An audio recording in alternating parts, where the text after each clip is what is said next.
This weekend, we are getting a little taste of some summer-like temperatures. That means pool season is just around the corner. But this season could hit your wallet a little harder thanks to a nationwide chlorine shortage. Jaron Spohr shows us how local pool business owners are wading through this season. It's being considered the worst chlorine shortage the country's seen, according to CNBC.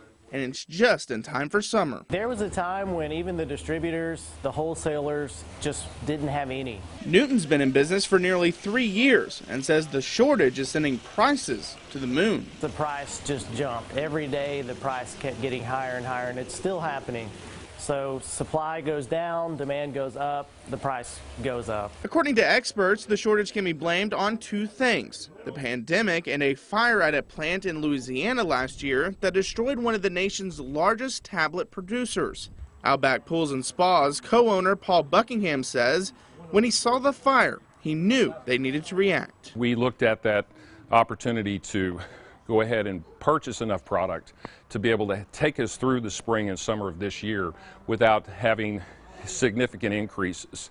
But even with prices climbing and long order times on chlorine tablets, Buckingham says you don't need a hoard. These things aren't going to just, stick around like toilet paper. It does have a shelf life. We prefer for it to stay in a cool, dry environment. Most people leave it out in a shed. So you want to use what you purchase this year. You want to use it during that swim season and be through with what you need by the end of October. In the meantime, there are some ways to work around the shortage. One kid using the bathroom in the pool can wipe out the whole pool's worth of chlorine in one kid.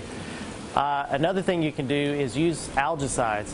There's some algicides out there that will cut your chlorine usage in half. One of the best things you can do is buy your own chlorine factory, and that would be a salt system. As of now, this is just a hitch before you can do some flips or go down that slide again. That was Jaron Spohr reporting. Now, Wichita Falls Utilities Operations Manager Daniel Nix says the city is not impacted yet, but they are keeping a close eye on the situation and staying in contact with their vendor. But chlorine isn't the only issue pool companies are running into. There's also a plastics shortage due to ERCOT shutting off a plant in Houston during the winter storm that produced 50% of the nation's plastic. That affects the buckets to put the chlorine into, as well as pumps, filters, and other plastic parts.